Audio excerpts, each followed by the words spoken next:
Tuhan menjumpai kami dengan firman-Mu. Tuhan melawat kami, Tuhan memulihkan kami dengan firman-Mu. Amin. Silakan duduk saudara-saudaraku.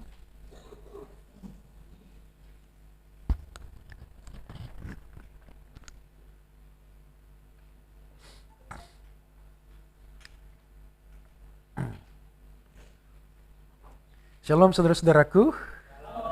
Puji Tuhan, waktu yang indah untuk mempelajari firman Tuhan, mendengar apa kehendak Tuhan bagi kita pada hari ini.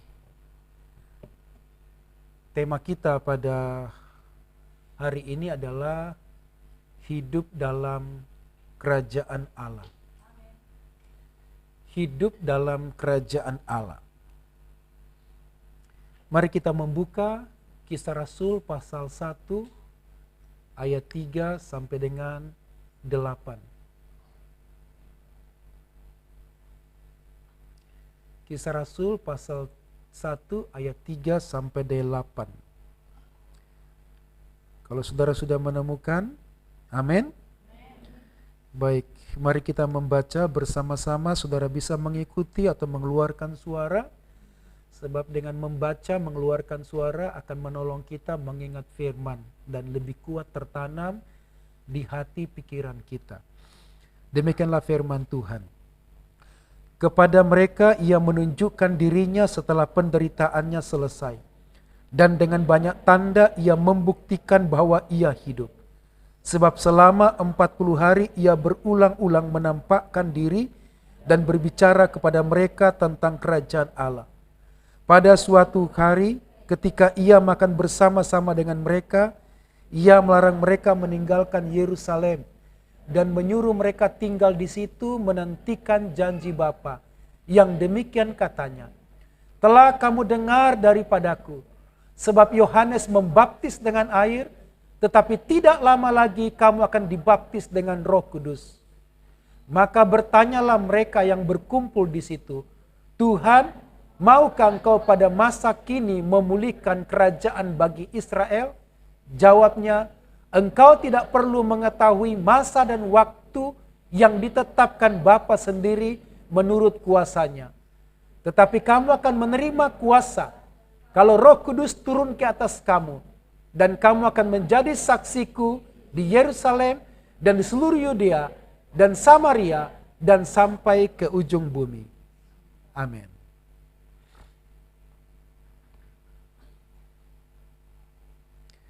Saudara-saudara, Tuhan Yesus selama 40 hari 40 malam menampakkan diri dan juga tinggal bersama dengan murid-murid. Mengajarkan satu materi khusus, yaitu kerajaan Allah. Di ayat 3, berulang-ulang ia menampakkan diri dan berulang-ulang berbicara kepada mereka tentang kerajaan Allah. 40 hari Yesus fokus mengajarkan satu materi. Kira-kira berapa SKS ini? 40 hari. Kalau kuliah saja itu membutuhkan pertemuan minimal 15 jam, maksimal 18 jam. Itu jam. Ini 40 hari, 40 malam Yesus tinggal dengan mereka dan kemudian mengajarkan tentang kerajaan Allah. Ini fokus. Jadi wajarlah kemudian murid-murid lulus dengan terbaik karena diajarkan khusus 40 hari, 40 malam tentang kerajaan Allah. Nah, saudara-saudara, kita akan bahas tentang kerajaan Allah yang sangat penting. Saking pentingnya ini, Yesus begitu serius mengajarkan kerajaan Allah kepada murid-muridnya. Apa itu kerajaan Allah di dalam konteks ayat ini? Kerajaan Allah yang dimaksud bukanlah kerajaan eskatologi atau zaman akhir atau kerajaan langit baru, bumi baru yang kita nantikan. Bukan. Kerajaan Allah bukan surga yang akan turun di bumi. Bukan. Kerajaan Allah juga bukan bicara tentang sistem peraturan yang seperti diajarkan di gereja tertentu. Misalnya nilai-nilai kerajaan, keuangan kingdom, kesehatan kingdom, keluarga kingdom. Bukan. Kerajaan Allah bukan peraturan-peraturan. Kerajaan Allah bukan nilai. Tapi kerajaan Allah itu adalah kehadiran Tuhan di bumi. Kerajaan Allah, kehadiran Tuhan di bumi. Itu kerajaan Allah. Nah, saudara-saudara, ada dua hal yang kita pelajari di perikop ini mengenai kerajaan Allah. Apa yang dimaksud dengan kerajaan Allah? Tuhan naik ke sorga, memegang pemerintahan atas seluruh langit dan bumi. Dan kerajaan Allah bukan Yesus tinggal di sorga, tapi kerajaan Allah adalah kehadiran Tuhan di bumi. Nah, dua hal itu adalah yang pertama kita akan bahas di ayat 8. Kerajaan Allah adalah pemerintahan Allah di bumi. Kerajaan Allah adalah pemerintahan Allah di bumi. Di ayat 8, di sana dikatakan, kamu akan menjadi saksiku di Yerusalem, di seluruh Yudea, Samaria, dan sampai ke ujung bumi. Itu bicara tentang dunia, bumi. Kamu akan menjadi saksiku. Kerajaan Allah hadir melalui hidup kita.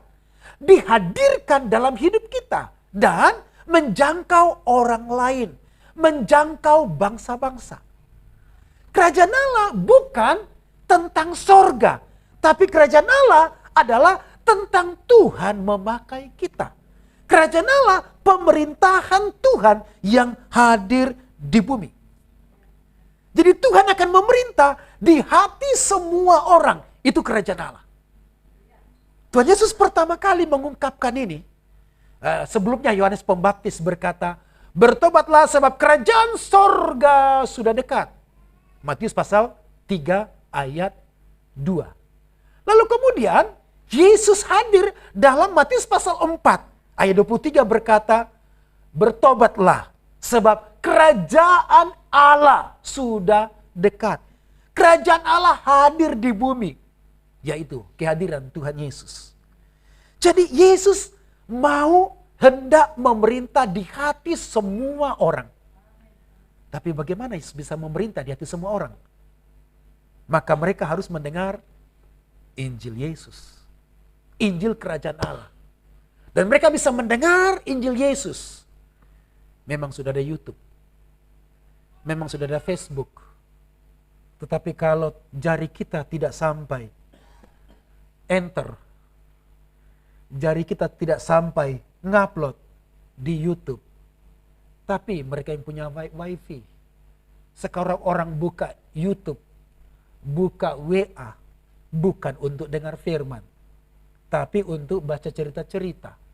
Novel yang begitu indah dibaca. Melalui kita Tuhan berbicara kepada orang lain. Jadi kamu akan menjadi saksiku, kerajaan Allah hadir dalam diri orang melalui hidup kita.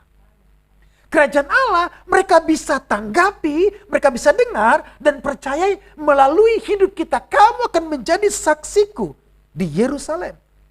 Jadi bagaimana mungkin Tuhan bisa memerintah di hati seseorang jikalau mereka belum mendengar Injil, percaya kepada Injil, dan menerima Yesus sebagai Tuhan dan Juru Selamat.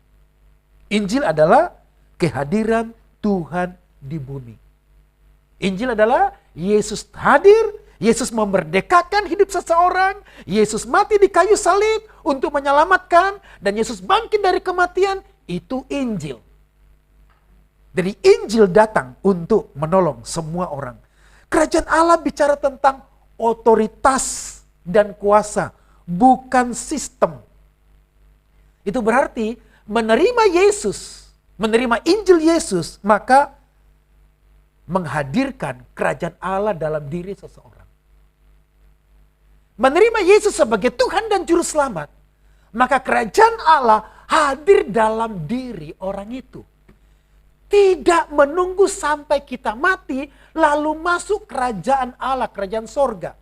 Waktu kita percaya kepada firman Tuhan, percaya pada Yesus, kita menerima kerajaan Allah. Saudara bayangkan, saudara-saudara, kerajaan Allah. Apakah kita bebas masuk ke istana di Tampak Siring? Atau ada istana pemecutan, apakah kita bebas masuk?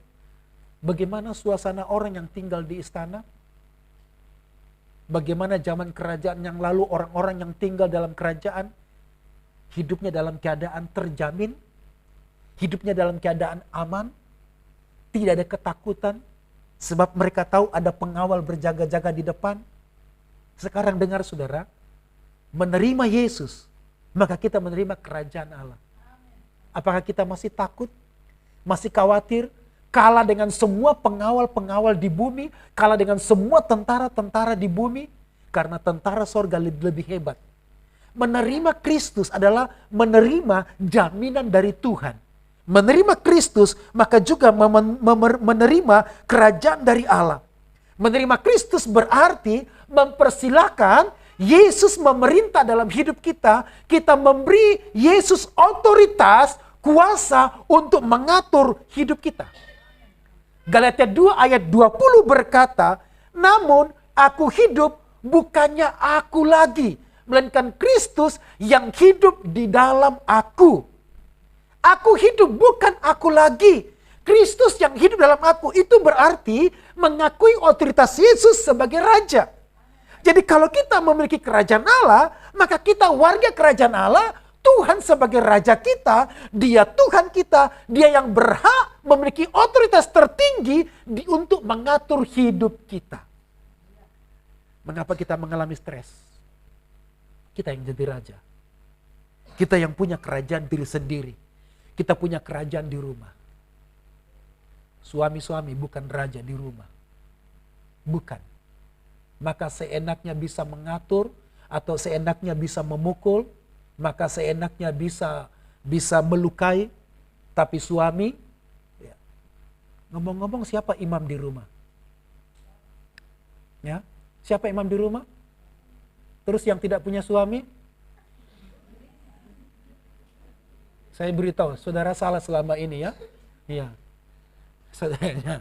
Jadi anak muda yang tidak punya suami, siapa imamnya? Nah, saya beritahu, itu salah. Ya. Perjanjian lama, suami itu adalah imam. Dan sampai sekarang ada agama mengikuti suami itu imam. Jadi kalau nggak ada suaminya, nggak ada imamnya. Harus cari suami nanti ya. Tapi perjanjian baru, semua orang percaya adalah imam. Semua laki-laki, semua perempuan adalah imam. Semua suami, semua istri adalah imam. Semua orang dewasa, semua pemuda, semua remaja, imam. Roma 12 ayat 1. Dikatakan, demi kemurahan Allah, aku menasihatkan supaya kamu mempersembahkan tubuhmu. Siapa yang mempersembahkan? Imam. Itu berarti kita adalah imam. Semua orang percaya imam. Jadi nggak ada lagi istri berkata begini, imam saya tidak jadi teladan. Salah. Kita imam. Bagaimana saya bisa bertumbuh kalau imam saya tidak jadi teladan? Lah terus yang tidak punya suami, bagaimana dia bertumbuh? Semua orang percaya imam. Jadi mereka yang akan bertumbuh dan imam yang tertinggi adalah Yesus. Bukan hanya dia mempersembahkan korban untuk menebus dosa kita, tapi dia juga punya otoritas untuk mengatur hidup kita. Dia punya otoritas untuk memerintah dalam kerajaan hidup kita. Jangan biarkan aku yang memerintah, itu sebabnya mengapa kita stres. Karena akunya kita yang begitu kuat memerintah. Walaupun kita percaya Yesus Tuhan, Dia Raja kita, tapi kita tidak membiarkan Dia di tempat tinggi untuk mengatur kita dan bersabda berfirman, dan kita sulit menerima firman. Biarlah firman mengatur hidup kita. Sebab ketika Raja berfirman, Raja bersabda, maka siapa yang berani? Semua takluk kalau Raja sudah bersabda. yang menyebabkan kita mengalami kekhawatiran, yang menyebabkan kita mengalami stres, karena kita membiarkan diri kita, egonya kita ini menjadi raja, memimpin hidup kita. Semua keegoisan, semua kesombongan, pikiran-pikiran kita yang menjadi raja mengatur hidup kita. Sehingga kita bertambah stres, kita bertambah takut, kita bertambah khawatir. Dan hati kita bermasalah, pikiran kita bermasalah. Karena Tuhan bukan raja, kita yang raja. Jadi kerajaan Allah adalah yang pertama. Kita hidup dalam kerajaan Tuhan. Sekaligus kita juga memberi otoritas tertinggi kepada Yesus menjadi raja kita, mengatur hidup kita. Saya beri gambaran tadi bagaimana suasana tinggal dalam istana, dalam kerajaan. Semua terjamin. Jadi mengapa masih menyimpan ketakutan? Mengapa masih menyimpan stres? Mengapa masih menyimpan kekhawatiran? Mengapa masih berkata saya tidak layak? Esther, Mordekai berkata, kalau kamu berdiam diri saja, orang Israel akan mati punah. Tapi jangan pikir kau juga selamat, Esther. Kau orang Yahudi, kau akan mati juga. Jangan pikir. Esther bilang begini, saya sudah beberapa hari tidak dipanggil oleh raja. Jadi untuk ketemu raja itu harus melalui panggilan. Raja punya beberapa istri. Beberapa selir. Tetapi itu punya giliran. Tidak raja seenaknya masuk ke kamar istrinya. Dan tidak seenaknya istrinya datang semua berbondong-bondong dan mengajak tidur. Tidak bisa. Raja akan mengatur waktunya, dan kalau raja tidak berkenan, mau apa? Kalau raja tidak berkenan. Jadi raja akan mengatur semua waktunya, dan waktu kita betul-betul indah. Saudara-saudara, kadang-kadang kita ingin mengatur waktu kita. Cepat Tuhan tolong kami, cepat selesai. Dan kita menjadi Tuhan. Sampai kita depresi. Biarlah Tuhan yang mengatur hidup kita. Menata hidup kita.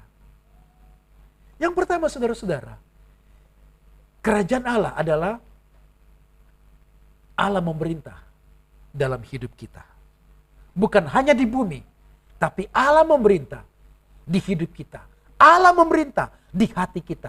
Bayangkan kalau Allah memerintah di hati kita, Dia menghadirkan suasana kerajaan sorga. Dia menghadirkan berkat-berkat kerajaan sorga kalau Tuhan memerintah. Yang kedua, saudara tinggal di mana? Kalau Tuhan memerintah di pulau ini, semua damai.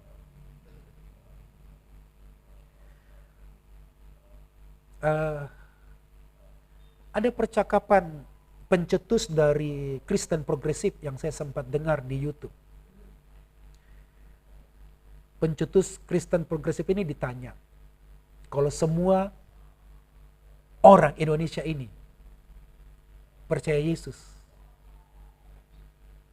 kira-kira apakah Indonesia ini akan baik-baik saja? Semua orang percaya, semua akan baik.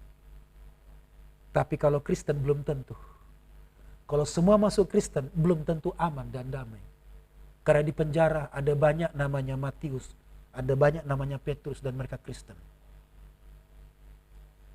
Tapi kalau semua menerima Yesus, kerajaan Allah hadir dalam hidupnya, maka kerajaan Allah akan memerintah dengan damai sejahtera, menerima kuasa. Biarkanlah kerajaan Allah hadir dalam hidup kita, di hati kita, di pikiran kita. Nggak ada lagi keinginan untuk bertengkar, keinginan untuk membalas, karena kerajaan Allah hadir dalam hidup kita.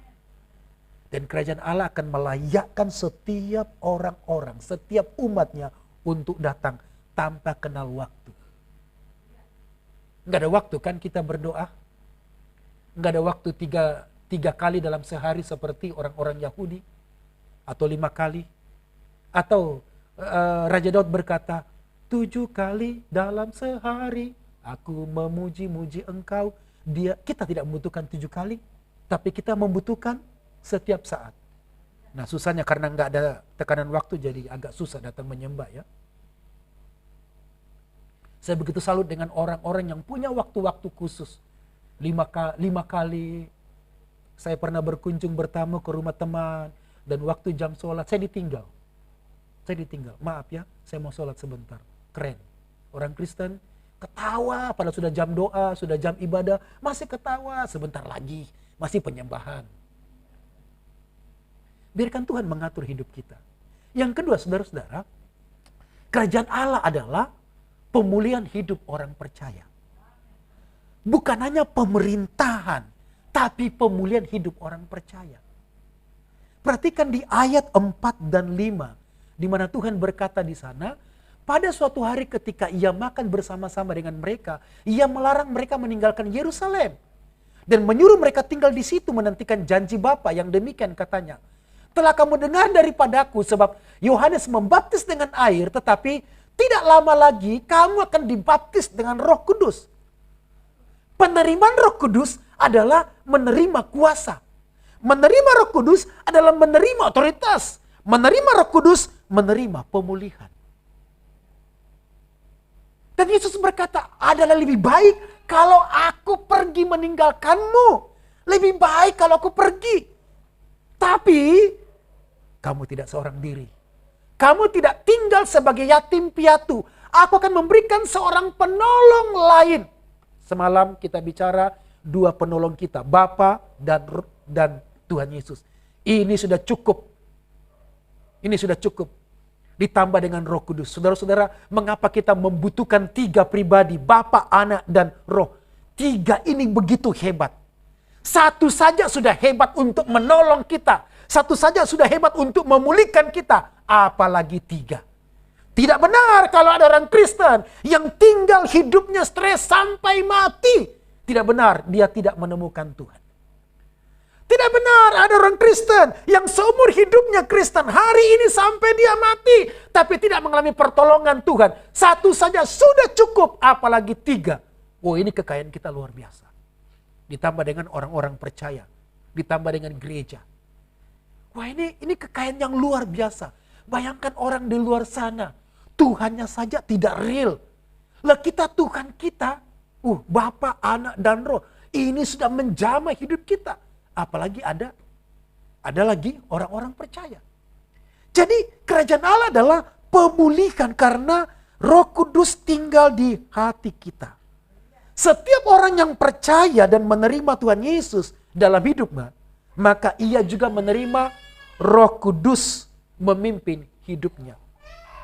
Roh Kudus akan tinggal di hatinya, akan mengerjakan hati kita dengan perasaan-perasaan yang kuat, dengan hati yang damai. Orang yang bergantung pada mood itu sulit diatur dan sulit mengatur dirinya sendiri. Dan dia sendiri tidak ngerti dirinya sampai dia tanya orang, kamu tidak tahu saya ya? Karena dia tidak tahu dirinya sendiri. Tapi ketika Roh Kudus memimpin hidupnya, kamu dibaptis dengan Roh Kudus, kamu akan dipenuhi dengan Roh Kudus, maka Roh Kudus akan memulihkan. Roh Kudus roh pemulih. Dia memulihkan hidup kita, dia membaharui pikiran kita, memberi hati kita, sehingga kita mengalami pemulihan. Dan Roh Kudus akan memimpin kita kepada kehendak Tuhan, membawa kita kepada maksud Tuhan, menguatkan kita, menghibur kita, dan bersama dengan Roh Kudus yang ada di dalam hati kita, dia mengajak kita dan berseru, ya Aba, ya Bapa. Roh Kudus membuat kita berlutut di hadapan Yesus, di hadapan Bapa dan berkata, Engkau Bapakku, saya punya penolong. Engkau Bapakku, saya punya kekuatan. Engkau Bapakku, saya punya penyediaan. Dia Bapa kita yang menyediakan. Bukankah tugas Bapa yang menyediakan? Apa yang di rumah? Dia memikirkan tentang rumah. Dia memikirkan isi rumah. Dia memikirkan makanan itu. Rela sakit, berjuang, rela begadang. Itu seorang bapak, seorang ayah, rela begadang. Jadi kalau cewek-cewek pacaran sama cowok yang tidak kerja lebih baik, jangan deh. Suruh kerja dulu. Suruh kerja dulu. Nanti saja setelah nikah, harus latihan kerja. Petket saja itu kerja loh. Kasih pacarnya 1 miliar lebih. Sampai dia ditipu. Dia ditipu dan dia beri 1 miliar lebih. Saya belum pernah kasih ibu 1 miliar.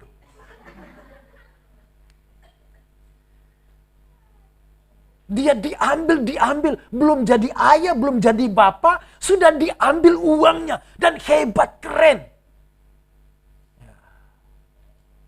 Boleh tampilkan. Ya, saya bilang semalam, perasaan saya terganggu kemarin. Ada viral ini ya. Fat cat ini, kucing gemuk. Ya. Katanya orangnya agak gemuk. Nggak tahu ya. Di USB itu ada. Saya terganggu, perasaan saya terganggu sampai tengah malam. Sampai saya masih terganggu. Ada orang begini. Baru dengar. Pada hari itu rupanya beritanya sudah. Dan di tik nanti pulangnya yang punya. Di tik itu ramai sekali, ramai. Sampai saya cemburu. Kenapa Tuhan tidak dibuat seperti ini? Ya. Jadi ceritanya. Ditarik. Oh, dangdut ya.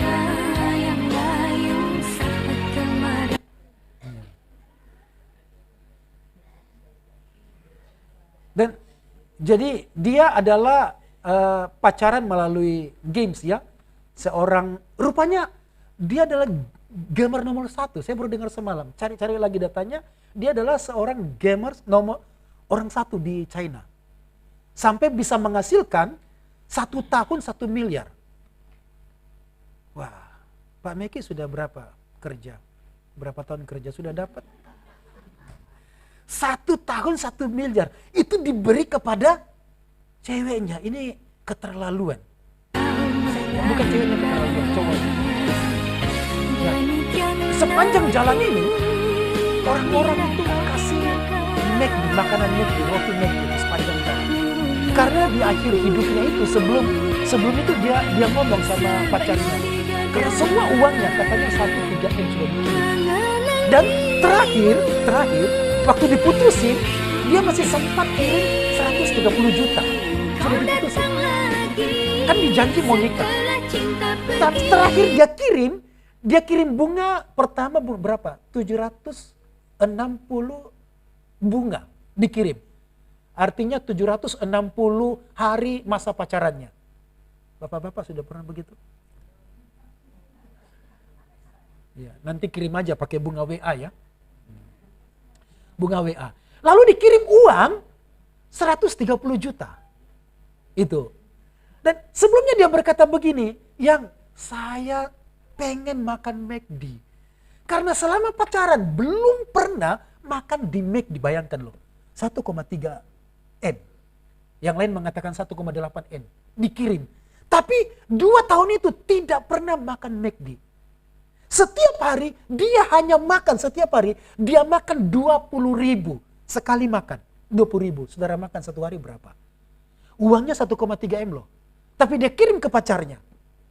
Dia invest, dia sangat mengasihi pacarnya. Tapi ternyata cintanya bukan cinta melihat, cinta buta.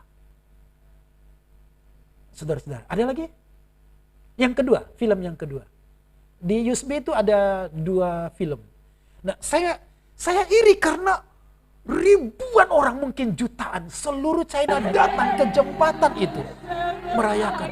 Saya sampai, Tuhanku aja nggak dirayakan begini loh. Hari Minggu aja nggak dirayakan begini. Tuhanku mati, wah gimana? Tapi saya membayangkan sorga luar biasa. Iya, ini ya. Iya, ini video. Ini katanya orangnya bukan begini orangnya, bukan katanya. Agak gemuk lagi dikit dan wajahnya agak opal. Iya. Iya, persis. Iya.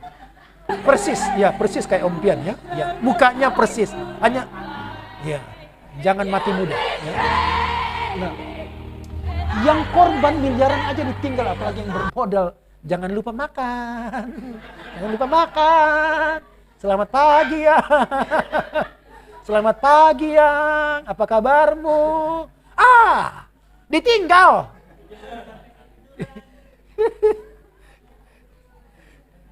Wah, itu bayangkan sepanjang jalan jembatan itu, saudara. Itu sepanjang jalan jembatan itu. Itu bukan ratusan orang, itu jutaan. Belum lagi di bawah sungai itu. Wah, luar biasa. Sayang tidak ketemu Tuhan Yesus. Itu yang membuat saya terganggu. Sayang. Mungkinkah ada orang Kristen begitu? Ya, Feby aja bilang ada. Nah, tahun depan kita akan memperingati 3 Mei adalah Hari Laki-laki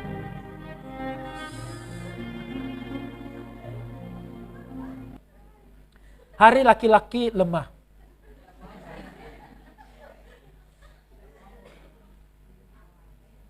Terlalu lemah.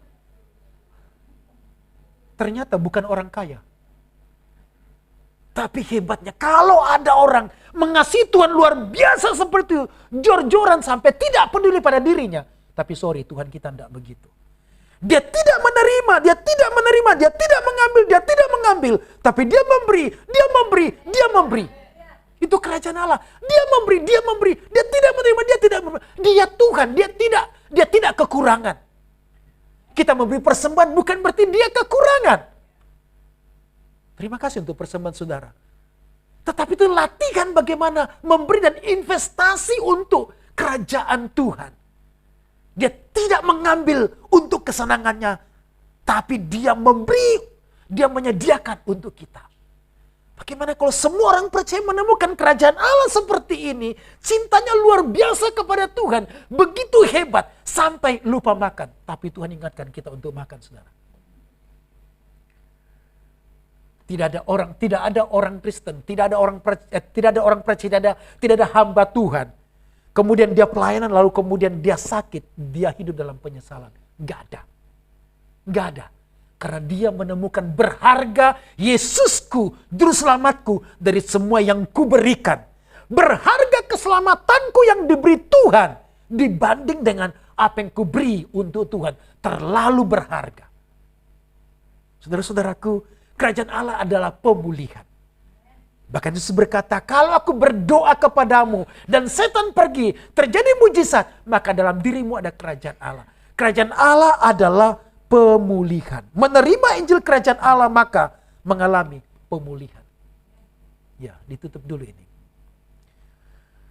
Tuhan fokus kepada orang. Murid-murid bertanya begini. Tuhan, maukah engkau memulihkan kerajaan bagi Israel? Beberapa hamba Tuhan berkata, ini tidak nyambung. Ini nyambung, saudara. Bangsa Israel, murid-murid berkata begini, kalau semua orang dilawat Tuhan, kalau semua orang mengalami kerajaan surga, maka keselamatan terjadi bagi bangsa-bangsa. Dan murid-murid iri. Boleh enggak Tuhan keselamatan itu juga terjadi bagi bangsa kami, bangsa Israel? Bukankah Tuhan berjanji bernubuat? Kerajaan Allah bagi Israel akan terjadi nanti. Bolehkah terjadi sekarang? Nubuat kerajaan Daud, kerajaan damai sejahtera akan terjadi bagi Israel. Tapi Tuhan bilang, engkau tidak perlu tahu masa dan waktunya. Itu nyambung. Murid-murid iri. Bagaimana mungkin kerajaan berkat, kerajaan keselamatan, kerajaan pemulihan diberi bagi bangsa-bangsa yang tidak mengenal Tuhan. Sekarang ada bangsa Israel. Tuhan bilang, kamu tidak perlu tahu itu. Nanti ada waktunya khusus. Waktunya sekarang adalah semua orang disebut bangsa kafir. Semua orang bangsa-bangsa. Semua orang harus mengenal Yesus dan mengalami kerajaan Allah. Terjadi pemulihan. Saya membayangkan tadi. Itu saya terganggu beberapa hal. Kalau ini adalah orang percaya. Kalau ini adalah jemaat Siloam. Betapa gagalnya kita. Dia mencari jembatan. Tapi saya merasa aman karena Badung dan Pasar gak ada jembatan yang tinggi. kecuali ke daerah petang di sana ya, petang lebih tepat. Petang ada jembatan tinggi di sana. Wah. Saudara-saudara, saya membayangkan ini. Tapi kalau dia menerima kerajaan Allah, Tuhan memulihkan hatinya, memulihkan perasaannya. Itulah sebabnya ketika seseorang menerima Injil Kristus, maka Roh Kudus akan mengerjakan perkara-perkara ajaib, akan menguatkan, akan menghibur, memulihkan orang itu. Mereka merasa hancur karena percaya kepada Injil Kristus Yesus. Roh Kudus akan memulihkan hatinya. Roh Kudus akan memberikan gairah hidup dan hidup untuk Tuhan. Mereka merasa berdosa karena percaya kepada Injil Kristus yang sudah menyelamatkan. Roh Kudus akan pimpin dia sehingga dia mengalami kelayakan, dia mengalami pemulihan, hatinya dibesarkan dan dia tahu bahwa hidupnya berharga, jiwanya berharga, waktunya berharga, pelayanannya berharga karena Roh Kudus memulihkan dia. Mereka yang merasa kotor, merasa jijik pada dirinya sendiri. Ketika dia percaya kepada Injil, Roh Kudus pimpin dia. Sehingga dia tahu dia disucikan oleh korban Yesus Kristus. Pikirannya dibaharui. Dan dia memiliki keberanian sekarang mempercayai dirinya. Kalau selama ini dia tidak percaya pada dirinya. Karena dia sendiri merasa kotor, jijik. Tapi dia tahu bahwa Injil Kristus sudah memulihkannya. Roh Kudus pimpin dia untuk dipulihkan. Mereka yang merasa hidupnya tidak berdaya karena percaya pada Injil yang menyelamatkan. Kristus mati untuknya. Roh Kudus membawa dia kepada Injil untuk menguatkan dia. Dan dia lihat bahwa Yesus sudah menyelamatkannya. Yesus mati untuknya. Dan membuatnya berharga. Semua kutuk, semua sakit, semua masalah, semua pergumulan ditanggung di kayu salib. Dan dia berkata, Roh Kudus pimpin dia. Itu saya di kayu salib. Saya diselamatkan di kayu salib. Saya berharga di kayu salib. Saya dikuatkan di kayu salib.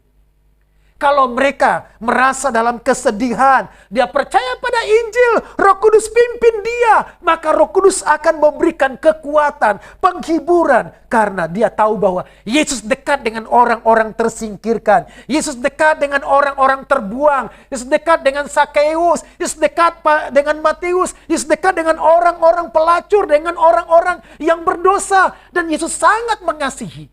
Roh Kudus pimpin dia. Mereka yang merasa hidupnya tanpa pengharapan. Ketika dia percaya kepada Injil, Roh Kudus pimpin dia ke sana. Dia mendapatkan kekuatan, pengharapan, penghiburan. Bahwa Yesus sudah bangkit dan memberikan pengharapan yang cerah. Memberikan kekuatan hidup. Bahwa dalam kematian, dalam sakit, dalam pergumulan, dalam kesulitan, ada kebangkitan. Saudara-saudara, kerajaan Allah adalah Tuhan ingin memulihkan hidup kita. Seluruh lini hidup kita. Dia tidak hanya ingin memulihkan ekonomi kita, keuangan kita. Dia tidak hanya memulihkan tubuh kita dengan mujizat kesembuhan. Tapi juga ingin memulihkan keluarga kita. Memulihkan semua dalam hidup kita. Apa yang membuat kita takut, apa yang membuat kita sulit, apa yang membuat kita lemah. Tuhan ingin pulihkan kita supaya kita dikuatkan. Itu kerajaan Allah. Kita bukan orang yang magical. Atau bukan orang yang magic. Yang seakan-akan kita menjadi orang yang hebat di dalam Roh Kudus. Tidak. Tuhan ingin pulihkan kita dalam kuasa Roh Kudus. Tuhan ingin pulihkan kita. Penerapannya saudaraku, ada dua hal. Yang pertama, kerajaan Allah itu adalah kita memberikan hak kepada Tuhan untuk memerintah hidup kita. Bukan kita, bukan egonya kita. Yang kedua, kita harus selalu membawa hidup kita dan semua masalah kita kepada Tuhan. Diterangi dalam Injil Kristus agar hidup kita membawa pada kemuliaannya. Kita membawa hidup kita supaya kita bisa bersandar dalam kekuatan Injil. Kita bisa membawa hidup kita supaya kita bisa bercermin pada Injil dan kita dipimpin. Dengan semua kesalahan kita diberitahu dan kita dipulihkan. Itulah kerajaan Allah. Saudara-saudara, kita akan meninggalkan tempat ini. Dan biar kiranya kita menyerahkan hidup kita kepada Tuhan. Kita mau nyanyi, kerajaanmu datanglah, kehendakmu jadilah.